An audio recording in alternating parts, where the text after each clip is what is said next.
सिद्धि की शादी के बाद वो ससुराल चली जाती है। पीछे रह जाती है भाभी रानी।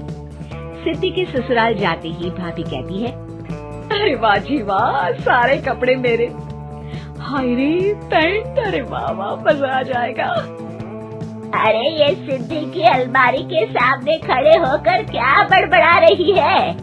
जा जाकर देख मेहमानों को विदाई की मिठाई मिली कि नहीं।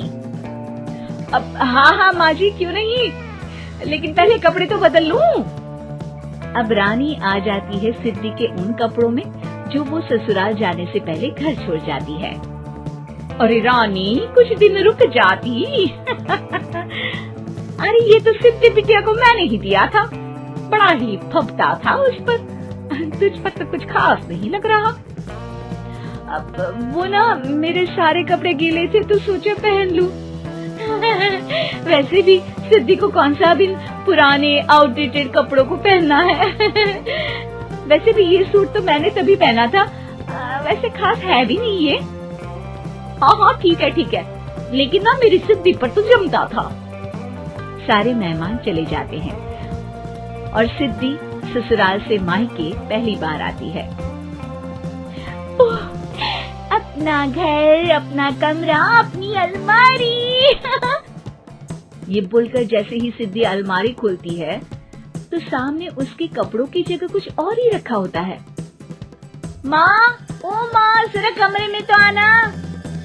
सास और रानी वहाँ पहुँच जाते हैं। रानी ने पहनी होती है सिद्धि की जींस और टी शर्ट। अरे भाभी, ये क्या? ये तो मेरी बड़ी ही महंगी टी शर्ट है, इसे आपने घर में क्यों पहनी है? अरे बहुत मिलती है दीदी ये चौक की मार्केट में, 150 में। ओ भाभी प्लीज, ये एरोपोस्टल है, 2000 की एक टी शर्ट। ओहो, 2000 में तो दीदी 4 साड़ी आ जाए। अब क्या बोलूं? भाभी, ये मेरी अलमारी में छोटू के कपड़े, तो मेरे कपड़े कहाँ हैं? मेरी अलमारी में? अब दीदी आपको कौन से पुराने कपड़े पहनने थे? माना भाभी, लेकिन मैं जब घर आती तो यही सब पहनती ना। अरे तुम तो बड़ी कंजूस हो दीदी। खैर, वक्त आता है जब सिद्धि ससुराल के लिए रवाना हो रही होती है।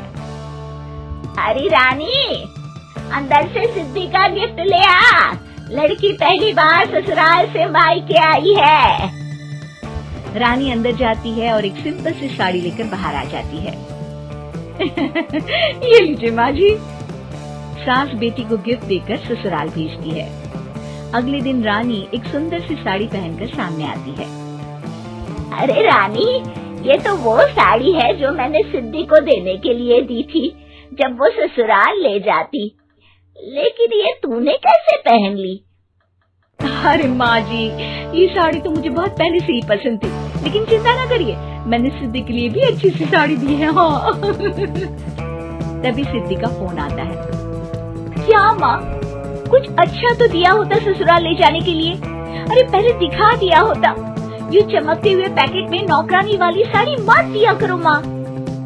अरे बेटे, वो तेरी भाभी ने ना गलती से उससे पैकेट बदल गया। हाँ, मैं कल ही तेरे भाई के हाथ से तेरा वाला पैकेट भेज दूंगी। अरे रहने दो माँ, आई एम श्योर भाभी ने अभी वही साड़ी पहनी होगी जो तुमने मेरे लिए रखी थी। तुम तो समझ नहीं पाई उनको। खैर छोड़ो, मैं ज्यादा बोलती अच्छी नहीं लगती, रहने दो, आपको उन्हीं के साथ रहना है, फिर बात करेंगे। सास को रानी पर गुस्सा आ जाता है। वो उसके कमरे में जाती है जहाँ वो शादी का एल्बम देख रही होती है। रानी, मार्केट जाकर एक ऐसी ही साड़ी लेकर आ, कल प्रतीक जाकर सिद्धि के घर दे आएगा। अरे क्यों माँ जी, कितनी साड़ी देनी है दीदी को? यहाँ कोई सेल लगी है क्या?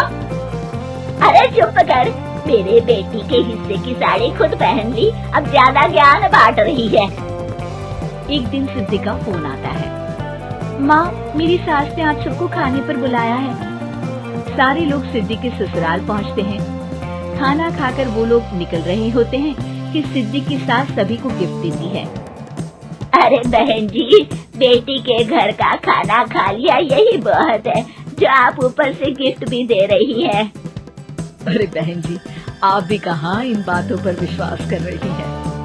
सास सभी को गिफ्ट देती है, लेकिन रानी को जो साड़ी देती है वो अजीब सी हरे रंग की लाल रंग के बड़ी छाप वाली होती है। अरे छी, ये कौन पहनेगा? सासू माँ को तो जरी वाली इतनी सुंदर और मेरे लिए ये नौकरानी वाली। अरे भाभी, दरअसल मैं जब भी घर आती थी आप वापसी में ऐसी ही साड़ी देती थी ना, तो माँ ने सोचा कि आपको आपकी पसंद की ही साड़ी क्यों ना दी जाए। बेचारी रानी, बोलती भी तो क्या। सिद्धि और सास रानी का चेहरा देखकर हंसने लगती है, तो रानी समझ जाती है कि अपने ही बिछाए जाल में वो फंस चुकी है।